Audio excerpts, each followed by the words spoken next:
Halo teman-teman, di sini aku mau stimulasi untuk pemberian materi besok. Jadi seperti yang biasa aku lakuin, kalau misalkan mau memberikan materi, pasti aku sebisa mungkin ya, kalau aku ada waktu, aku bakal untuk aku stimulasi dulu walaupun itu sekali kayak gitu. Untuk ada gambaran aja sih, hal apa yang mau aku sampein gitu. Nah, sebelumnya terima kasih kepada ini aku ya langsung ya. Sebelumnya terima kasih kepada moderator yang sudah mempersilahkan, dan juga terima kasih kepada Kak Olive yang sudah banyak memberikan pencerahan mengenai midwife future career. Nah, tadi kalau Kak Olive itu menjadi bidan berkarya, kalau Kanisa menjadi bidan berdaya, dan kita tuh sebenarnya kayak satu kesatuan materi yang tidak terpisah. Jadi kita saling melengkapi materinya. Kalau misalkan Kak Olive itu lebih pada kan seperti kita ketahui ya, yang di konsep kebidanan, ketika bidan itu banyak jalur untuk karirnya. Ada pendidikan, penelitian, pelayanan, dan pengelola gitu. Nah, 4 ini sih garis besarnya. Ini adalah kalau Nisa kasih itu ini lebih ke pengembangan gitu. Jadi kita tuh jangan hanya memandang itu sebagai itu gitu, tapi memandang itu sebagai beyond itu, atau banyak hal yang bisa kita cermati atau tangkap peluang-peluang yang ada. Jangan sampai ibaratnya kita tuh terbelenggu dengan kayak misalkan bidan itu cuma gitu-gitu aja. Enggak gitu. Bidan itu bisa melakukan banyak hal. Bidan itu bisa menjadi pengambil kebijakan, kemudian bisa juga pengelola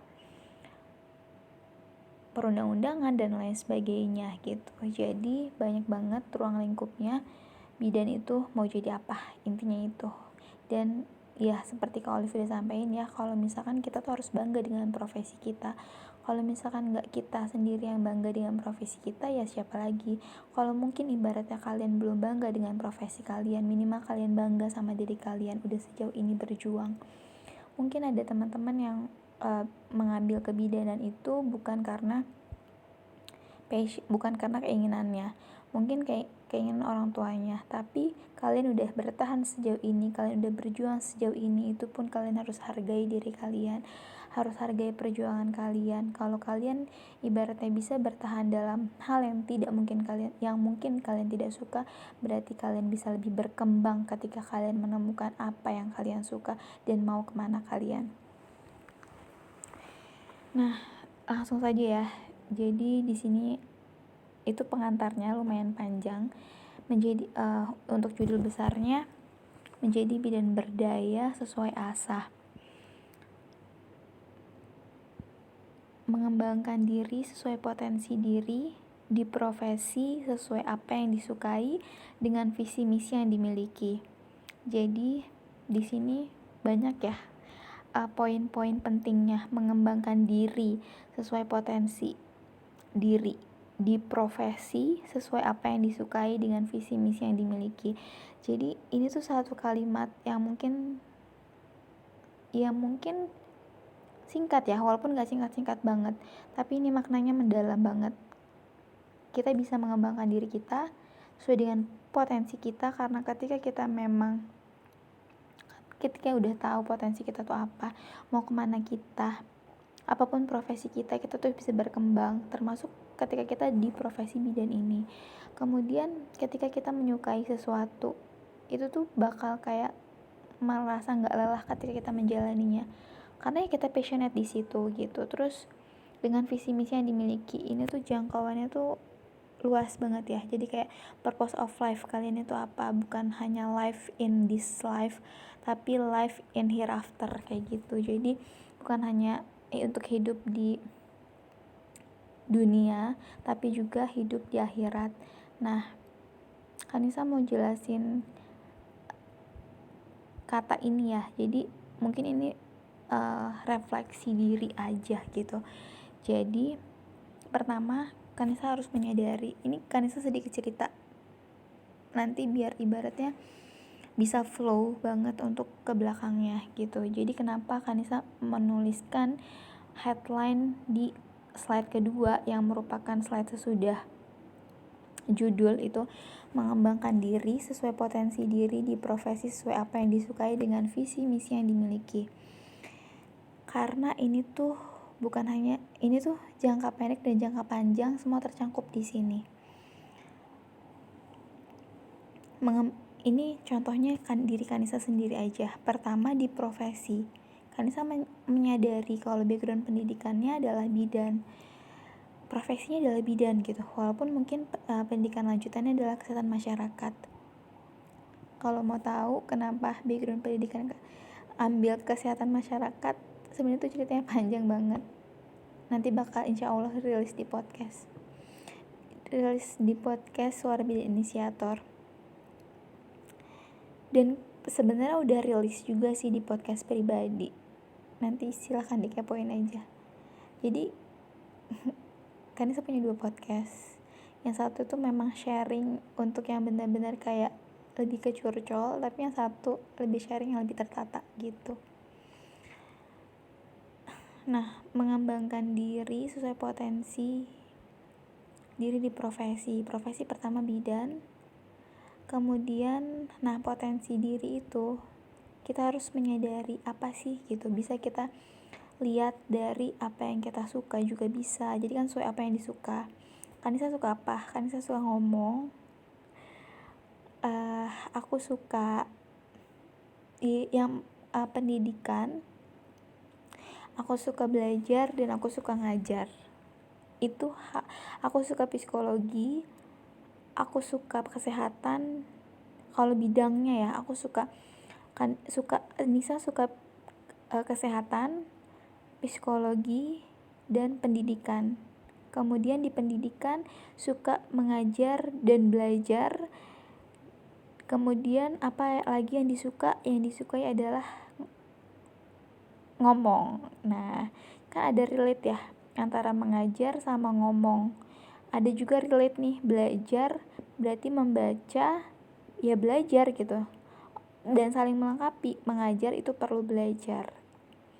Kemudian suka ngomong, cocok lah. Terus psikologi sama kesehatan dan pendidikan. Kanisa banyak ngasih sharing, dan kebanyakan itu di mahasiswa kesehatan. Itu tentang apa? Tentang personal development.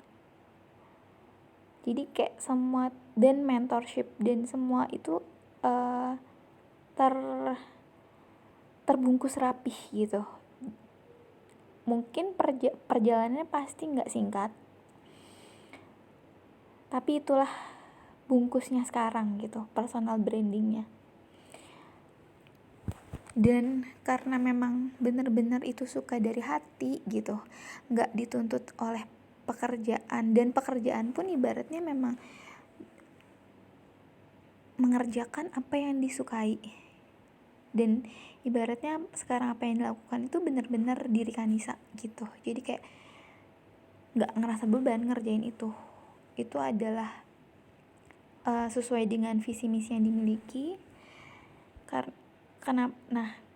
Pokoknya semua itu punya.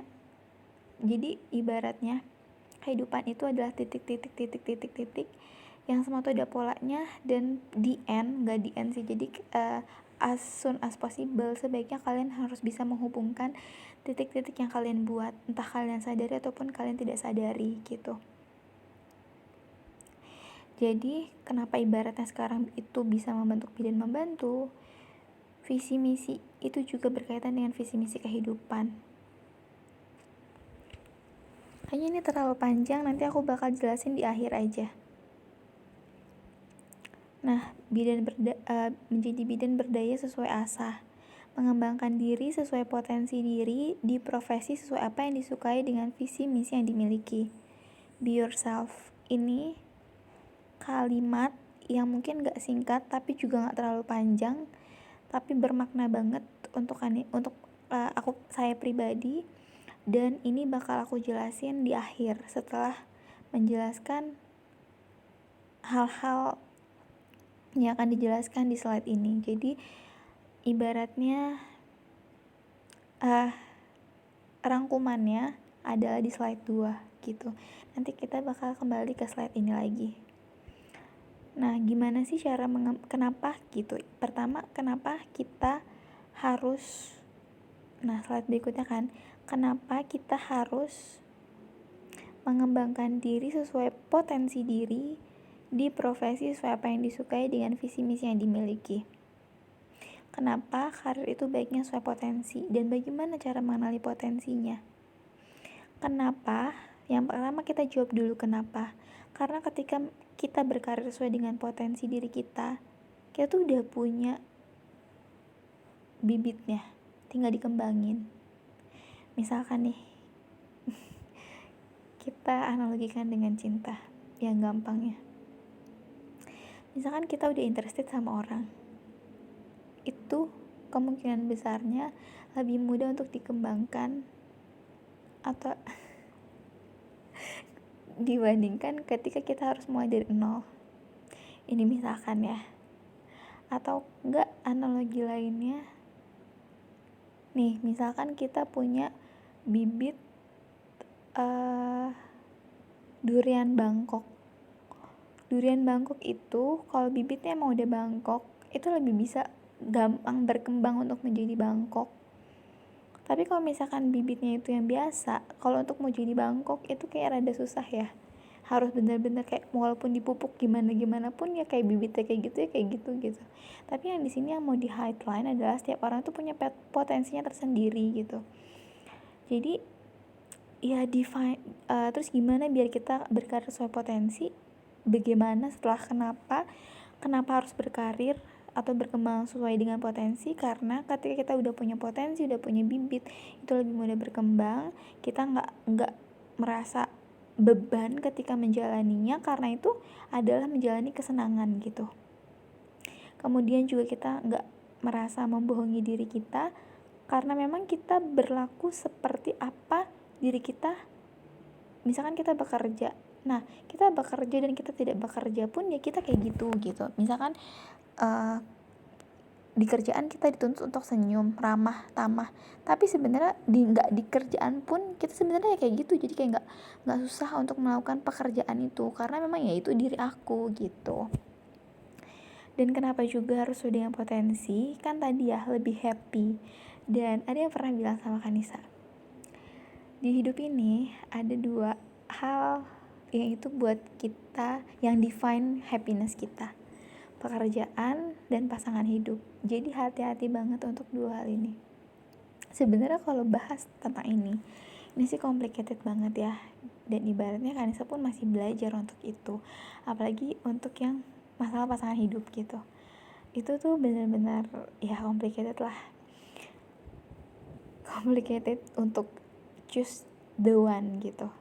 Sebenarnya nggak complicated untuk choose the one sih, tapi kadang takdir itu memiliki rencananya yang berbeda. Cuma ya itu, ibaratnya pekerjaan dan juga pasangan hidup. Jadi ketika ibaratnya kita bekerja sesuai dengan bidang yang kita sukai, sesuai dengan memang diri kita tuh seperti itu. Misalkan Kanisa sukanya ngomong, jadi kalau misalkan Kanisa jadi pendidik ataupun jadi penyuluh ataupun jadi narasumber dan lain sebagainya, itu tidak membutuhkan effort gitu loh, karena emang orangnya suka ngomong. Dan perlu diketahui ketika kita misalkan nih, Kanisa habis kerja misalkan masuk kelas, terus setelah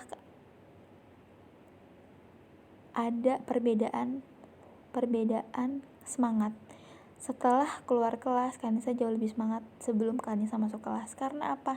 Karena ketika kita kerja kita tuh malah kayak di booster, malah yaitu digodok semangatnya gitu. Jadi semakin kerja semakin senang. Jadi nih ibaratnya habis kayak gini, karena Kanisa suka ngomong gitu, biasanya habis memberikan materi kayak gini, habis memberikan materi itu jauh lebih semangat sebelum Kanisa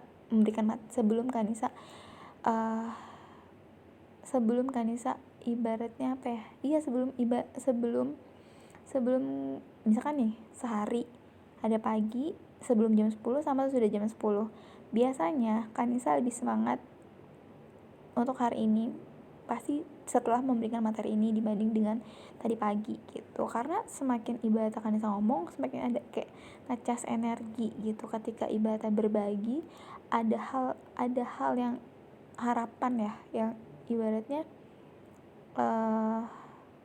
kenapa semangat gitu, karena memang itu sesuai dengan kesenangan. Terus walaupun ibadah kadang kalau lagi nggak semangat, kita punya tujuan panjang, visi misinya.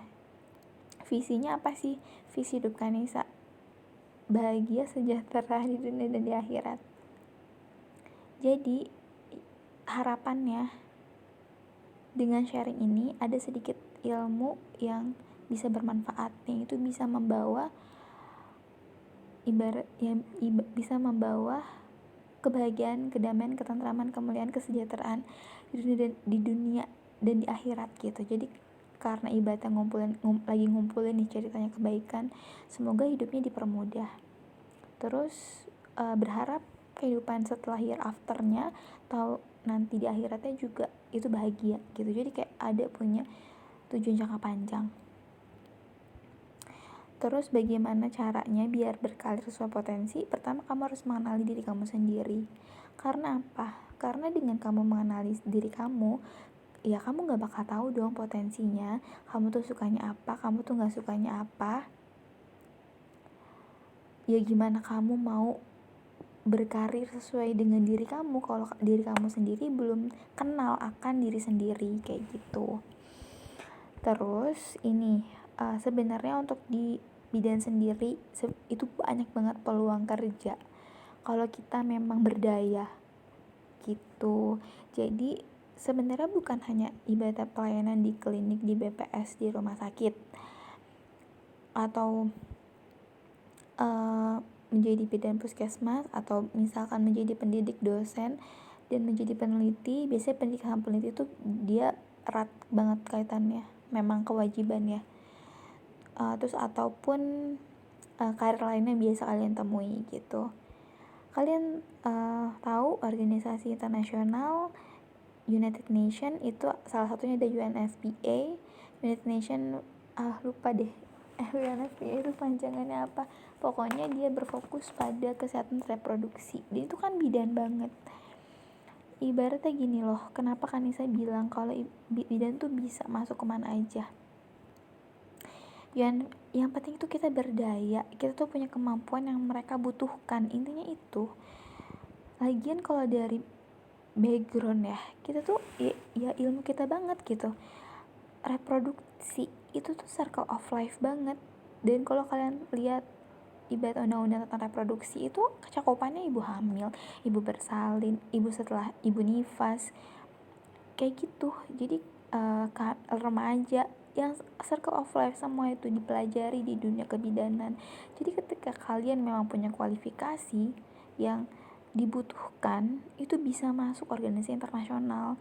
Jangankan ibaratnya dari kita yang dari kebidanan, dari yang di luar kesehatan pun itu bisa masuk hanya bermodal ibaratnya interested in atau tertarik di bidang itu, kayak gitu. Jadi ketika memang kalian punya keinginan untuk berkontribusi lebih luas di dunia, ya masuk aja organisasi-organisasi internasional. Itu kalian bisa membuat jaringan global.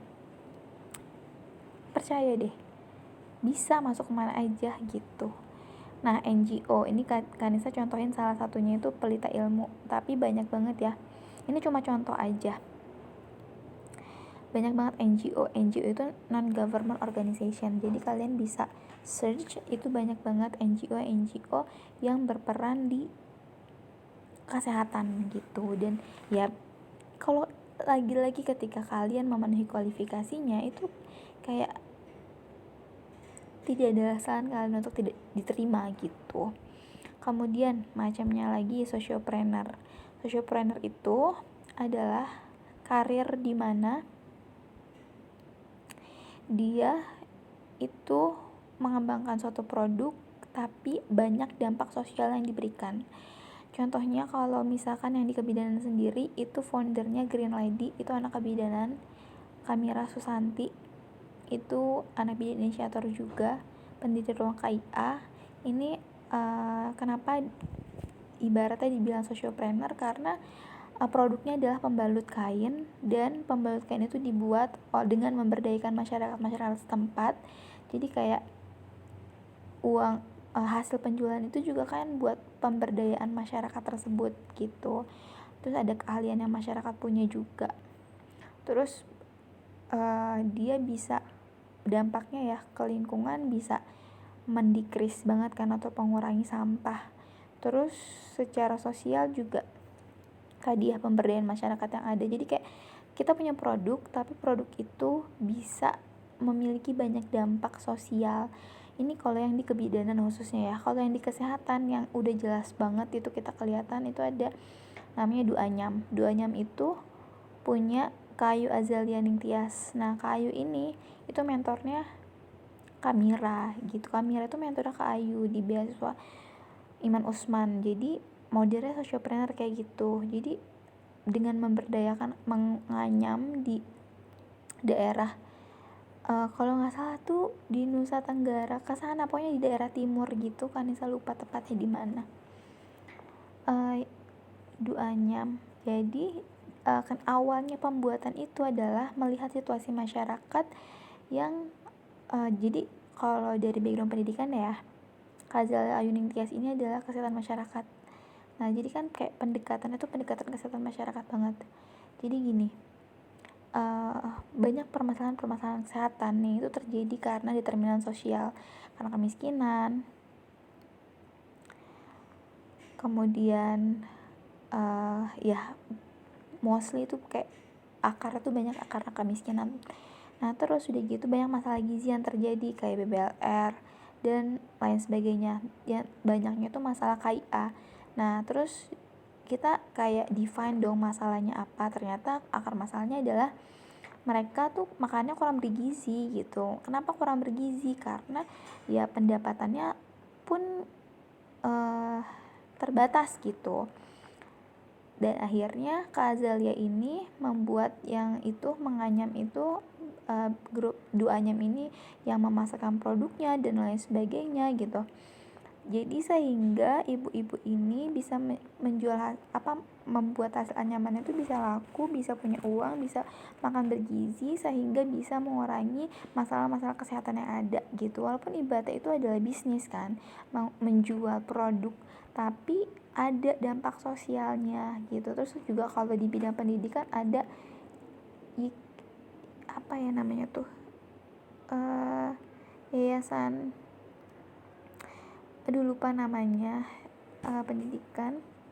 Jadi dia itu memberikan pinjaman, bukan memberikan pinjaman, jadi kayak dia memperkerjakan orang untuk bekerja istilahnya, tapi dengan syarat anaknya harus sekolah gitu. Jadi kayak itu tuh fokus ke pendidikan, dia bisa dapat uang, digaji, tapi dengan syarat anaknya harus sekolah. Pokoknya tuh kayak gitulah, apa namanya. Terus kalau entrepreneur itu memang kayak lebih ke bisnis banget sih gitu. Contohnya bidan kita itu sih, Kanisa nggak tahu sih dalamnya gimana bidan kita, tapi kelihatannya tuh ya lebih ke entrepreneurnya. Terus sekolah emak itu sama kayak pelayanan juga gitu, ibaratnya kayak BPS lah. Home care ini bisa kita ibaratnya, nah ini moderator kita itu punya baby home care. Jadi kalau mau belajar entrepreneur sama Kak Dwi, keren tuh. Terus baby spa ini ada klinik, ada home care gitu. Jadi ini kan sebagai kayak pendapatan juga nih buat bidan. Terus gimana caranya nanti kita bisa diekspor, tanya jawab ya. Yang pasti kita punya skill untuk melakukan itu gitu. Terus ada juga tuh teman ibu. Nah, itu juga berfokus pada yoga. Terus kalau startup bidan sehati, bisa kalian masuk ke startup. Teman Kanisa juga ada nih bidan yang dia masuk ke bidan sehati, membuat program-program, terus pokoknya ibaratnya ya startup lah gitu. ini kan bisa gambaran umumnya aja ya, karena sebenarnya banyak banget sih yang disampaikan. Nah, karir lainnya bisa jadi asisten peneliti, asisten dosen, moderator, konselor, penulis, content creator, desainer, ilustrator, teknologi. Jadi kayak kalian tuh bisa jadi apa aja dan tanpa melepas profesi kalian gitu. Nah, di bidang di bidang membantu sendiri ada namanya Kalaila Nur Fauzia. Itu beliau ilustrator, pintar banget untuk ngegambar dan lain sebagainya, tapi yang ngegambarnya itu ngegambar yang memberikan edukasi kesehatan kayak gitu. Jadi kayak kita bisa bekerja mencari uang untuk survive dengan kesenangan yang kita miliki, dan kalian itu kayak belajar terus juga untuk itu, dan kayak nggak ada beban karena memang menyenangi dunia itu gitu. Terus ini nanti kalau kalian ada yang mau ditanyain, nanti tanyain aja ya. Ini karena masih banyak banget slide-nya. Ini 23 slide dan waktunya cuma 20 menit. Be what you want to be. Create your own career. Jadi kalian tuh bisa jadi apa aja. Ketika ibaratnya itu belum ada role modelnya, ya kalian cari jalan aja sendiri. Bagaimana kalian untuk bisa membuat itu gitu. Jadi sebenarnya dulu Kanisa pernah, karena Kanisa sering banget ya dengerin tentang sociopreneur yang itu kayak, oh kan sesuai dengan visi misi hidup Kanisa, pengen bahagia, sejahtera, damai di dunia dan akhirat. Jadi kayak nggak bisa nih ibaratnya Kanisa cuma mengerjakan hal yang itu cuma untuk dunia gitu, karena aku juga mau sejahtera di akhirat. Dan ibaratnya kan itu sejahtera, bahagia, damai, sejahtera, bahagia. Kayak sejahtera gimana ya biar sejahtera di dunia? Of course punya bisnis nih gitu, tapi bisnis aja gak cukup, karena define aku bukan hanya in the world but here after as well. Jadi kayak oh iya, sociopreneur aku harus bisa ngasih dampak yang banyak ke masyarakat gitu. Jadi apa yang aku buat itu, semakin aku tuh berkembang, semakin kebermanfaatan itu lebih banyak. Bukan hanya ibaratnya mengkayakan diri atau keluarga atau orang-orang yang terlibat, tapi juga kita mengajak yang lain tuh bisa kaya juga gitu. Ya kayak kan saya sih orangnya realistis aja ya. Kita di dunia ini butuh uang gitu. Jadi ya minimal untuk bertahan hidup lah. Nggak usah yang muluk-muluk gimana-gimana. Tapi kan pastinya kita nanti bukan hanya bertanggung jawab sama diri kita. Kita punya anak nanti insya Allah gitu. Jadi kayak nanti kita punya tanggung jawab lebih, dan tanggung jawabnya itu bukan hanya untuk diri kita kan. Ya it's okay aja sih kita kalau kita sendiri, kita mungkin masih bisa untuk ibaratnya hemat-hemat gitu. Tapi kalau misalkan anak, untuk biaya pendidikan, untuk kesehatan gimana gitu. Jadi kayak harus mikir situ.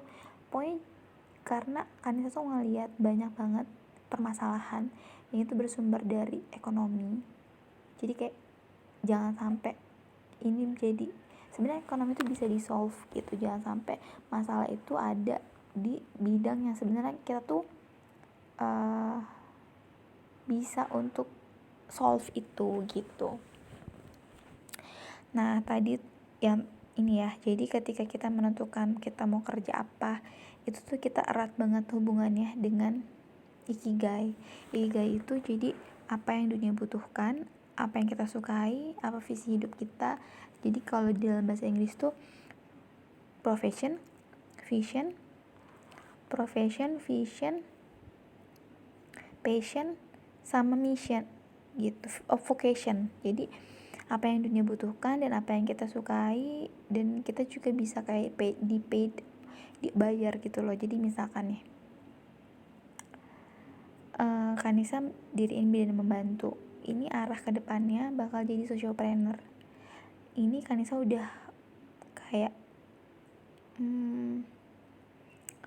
udah bilang ke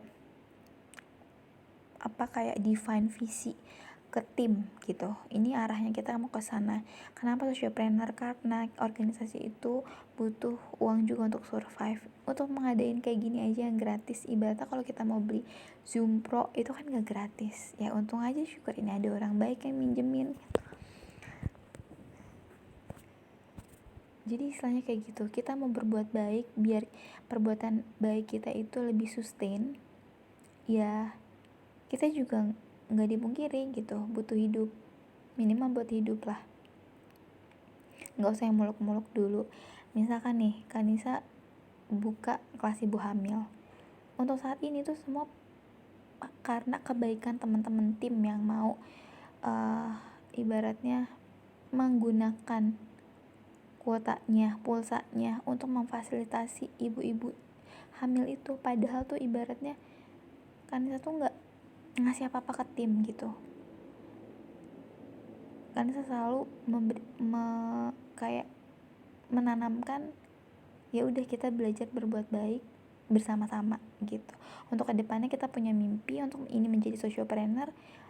Untuk saat ini ya kita ikhlaskan dulu nih berkorban gitu. Jadi kayak ya itu karena ibadatan niat baik, jadi Allah tuh banyak ngasih.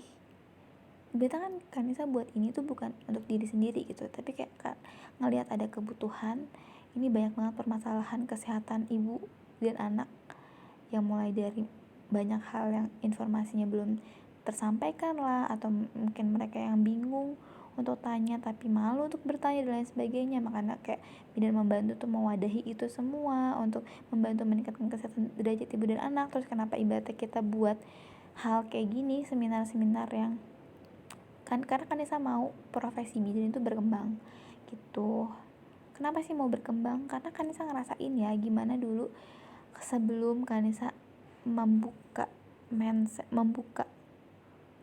persepsinya terbuka secara luas gitu. Jadi kayak masih bingung dulu tuh mau kemana, tapi ya udah gitu, kayak percaya aja, bismillah, define the big goalsnya itu mau apa,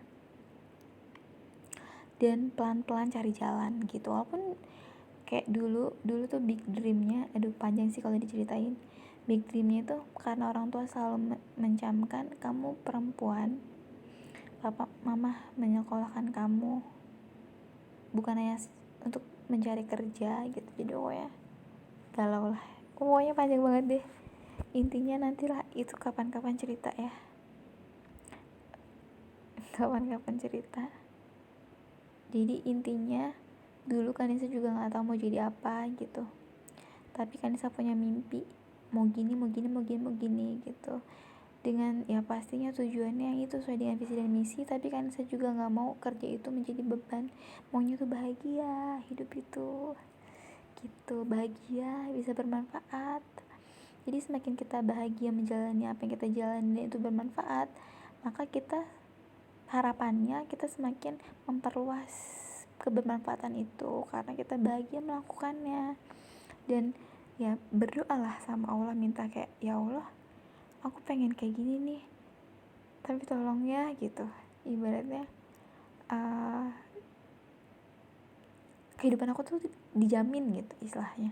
Jadi kayak aku nggak tahu nih harus gimana gitu, tapi aku punya niat baik ini tolong kasih jalan. Ini sebenarnya bukan untuk aku pribadi, tapi aku punya misi visi kayak gini gitu. Jadi kayak semua libatin hal itu pada tujuan baik, nanti Allah tuh bakal ngasih orang-orang baik di sekitar kita, bakal ngasih miracle yang banyak banget gitu. Dan kita pun kayak dikasih jalan untuk kita berkembang karena kita punya mimpi yang besar. Begitu ceritanya. Nah tadi ya Kanisa bilang harus mengenali diri, kita tuh sukanya apa, kita tuh gimana. Karena kalau Kanisa itu orang yang suka freedom, jadi nggak mau waktu itu orang yang nggak mau ibadah orang lain yang bukan memerintah sih, kayak waktu aku tuh dikendalikan oleh orang lain. Aku tuh nggak mau, aku yang mau mengendalikan waktu gitu, waktu aku sendiri begitu, bukan mengendalikan waktu orang lain, nggak, minimal waktu aku sendiri. Aku yang bisa, misalkan nih kayak jam ngajar atau jadwal ngajar, pasti konfirmasi dulu, Nisa bisa nggak ngajar jam segini, tanggal segini, hari ini. Kalau aku bisa ya aku bilang bisa, kalau aku nggak bisa, ada yang ya aku bilang nggak bisa gitu. Jadi kayak aku loh yang menentukan aku bisa atau enggak gitu, bukan orang lain yang kayak lo harus kerja jam segini sampai gini sepanjang waktu. No gitu, karena diri aku tuh punya kehidupannya juga. Aku punya, harus ada ruang untuk mengembangkan diri, aku harus ada ruang untuk memberikan manfaat karena tujuannya ke akhirat. Aku juga harus punya waktu untuk membahagiakan diri aku, minimal untuk istirahat atau tidur atau melakukan hal-hal yang aku senangi gitu. Terus membentuk visi misi. Jadi definisiin deh tujuan sukses kamu tuh apa. Jadi kayak yang tadi kan saya bilang ya, visi misinya bahagia, sejahtera, damai, hidup di dunia dan akhirat.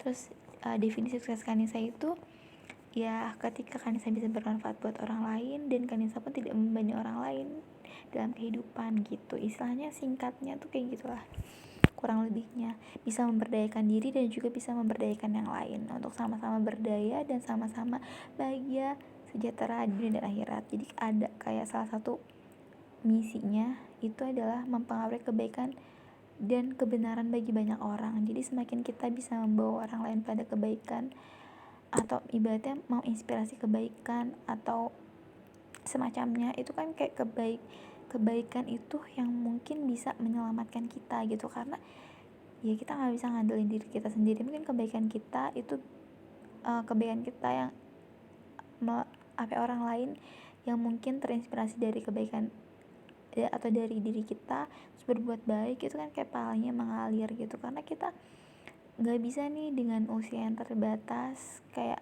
kita tuh harus punya banyak tabungan perbuatan baik gitu untuk sejahtera akhirat istilahnya gitu. Terus kan kalau dalam Islam sendiri ya pastinya semua agama itu mengajarkan kebaikan ya. Terus membentuk dirimu, jadi ketika kita udah mendefine kita mau jadi apa, ya kita harus membentuk diri kita sesuai dengan kualifikasi yang dibutuhkan gitu. Misalkan kita mau bekerja di UN, di organisasi internasional, otomatis skill bahasa Inggris harus menjadi hal yang benar-benar kita bisa gitu, nggak bisa ditawar-tawar. Ya itu kalau kita bentuk diri kita.